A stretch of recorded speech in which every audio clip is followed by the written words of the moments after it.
Hey, you're looking good today. This is Frank in the Brazil Times newsroom, and here's what's happening. Inside today's edition of the Brazil Times, our big semi-state preview. The Knights are seeking a return to Victory Field, and tomorrow they're taking on Jasper.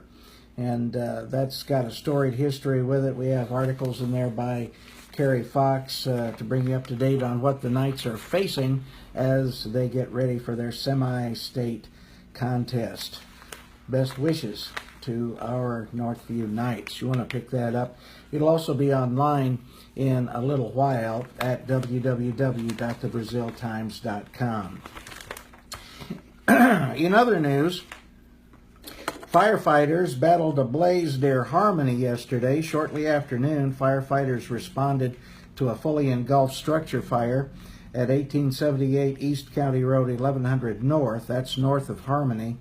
Firefighters from Van Buren, Jackson, and Dick Johnson battled the flames and the temperatures for over 2 hours to get the fire under control.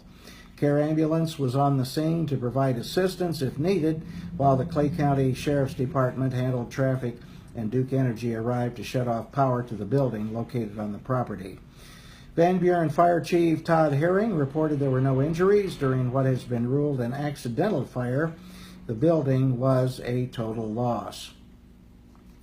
Now that work on the water treatment plant is ready to begin, the Clay City Town Council is turning its attention to other projects.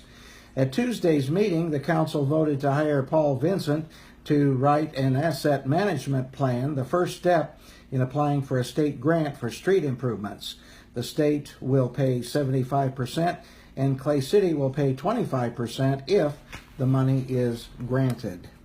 The Clay County Youth Food Delivery Program delivers hundreds of meals a day, and many people have contributed food, but what may not be considered is that with each meal, a bottle of water is provided, and those bottles are rapidly diminishing, said Karen McQueen of American Softball Kids.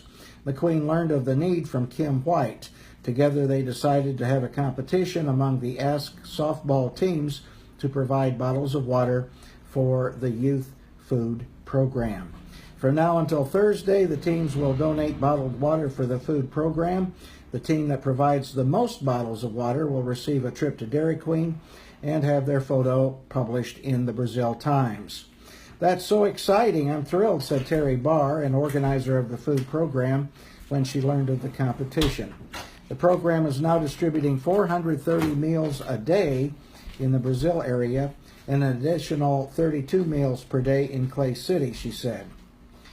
So that's something you can do to help. You've probably already helped with food and maybe with the Christmas stockings, but it'd be a great thing if you can contribute to the need for water as well. Ann Bradshaw's here. Hi, glad to see you this morning, Ann. Joseph Wythe, 57, of Brazil, and his wife Jamie have done a lot of charity work to help others. Now they're finding Joseph's cancer is leaving them strapped for funds, and their friends want to help. Joseph, or JP as he's known, and Jamie are both members of the American Legion Riders and Eagle Riders of Brazil. He has spent his life as an over-the-road trucker, but can no longer work due to his illness. JP has been diagnosed with stage 4 colon cancer and will have to undergo chemotherapy the rest of his life, he has been told. The chemo kind of knocks me for a loop, he said, but it's going good. When I get up every day, I hope it's a good day. To help JP, the Eagle Riders are planning a garbage can benefit ride on June 24th at the Eagles on the corner of State Road 59 and US 40. Registration will be at 10 a.m. to noon with kickstands up at 12:15. Registration is $20 for the rider. The passenger rides free. There will also be a dinner, auction, music, games, a 50-50 drawing, and door prizes. Like most of us, when a tragedy like this strikes, you can be one paycheck away from losing everything, states a promotional poster for the event. This is what he and his wife Jamie are facing. And at the library, we have a lot of things going on this summer. Have a picture of two young ladies who took advantage of the craft day on Wednesday.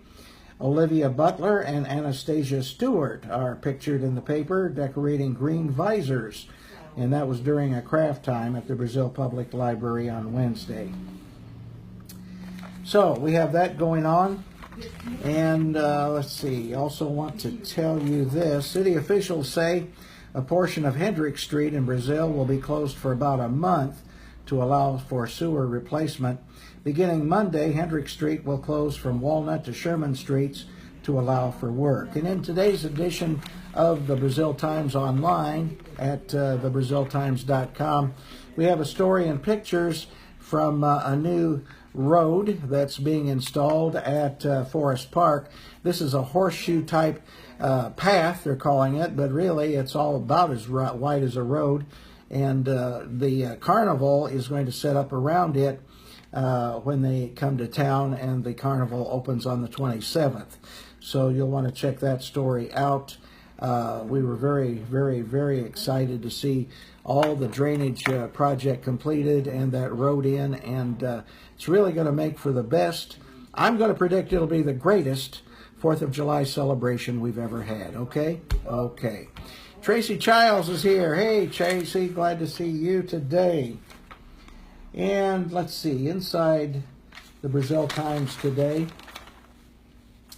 we have a new business owner who hopes to begin a family legacy with a salon. They had their ribbon cutting last weekend, and we have a story and pictures here about that. And the owner is Jennifer Clark of Brazil, and the salon is located at 504 East National Avenue. Okay, let's see what else we have here that a lot of stuff you'd find interesting, but I don't want to read the whole paper to you today. Just want to give you a taste of what's going on. Oh, wait a minute. Let me find the entertainment page. Got to check out my kids. Here we go. Okay, this is Jeffy today. Okay, he's holding up a shoelace, and the shoelace is frayed at the end, and he says, "Mommy, the shoelace lost its claw." So he thinks that the end of the shoelace is a claw. Okay. Well, Billy, you're very entertaining. Always glad to see you in the paper. Okay, and then on the back page, we have a picture of the Battle of the Fittest that was held last Saturday. 50 men and women competed on 10 teams and 10 events for the second Battle of the Fittest fundraiser at the YMCA. All were at least 18 years of age, and money raised through the $125 per team entry fees went to purchase new athletic equipment for the YMCA. And they're going to do it again next year. Now, I'm told that'll be the last one. They committed to doing 3 of them, but as you know, these things tend to go on once they're successful. But anyway, the next one is set for June 2nd of 2018. So that's a year from now, June 2nd. And let's see here. On Sunday, members of the Carbon Baptist Church got on their vintage go-to meeting clothes, took their chairs outside, and enjoyed a big pitch-in lunch and afternoon with their guests and congregation. The event featured lots of lawn games popular years ago, including the 3-legged race. This group took off their shoes and let their toes wiggle in the grass as they practiced before the real race, and we have a picture there. Also have a picture of Saturday's Songfest event, and that was sponsored by the Brazil United Pentecostal Church, and it was held at Forest Park. Looks like it's in the Cow Palace. Yes, I believe it is. It's in the Cow Palace. So anyway, we have a lot for you. Remember, think good thoughts for the Northview Knights as they get ready to go to Jasper as they're seeking a return to Victory Field. And we have that semi-state preview for you in today's edition of the Brazil Times. I'm Frank Phillips. Hey, it's good seeing you. And until we get together, I hope you just have an outstanding day and weekend. We're certainly going to have nice weather for it.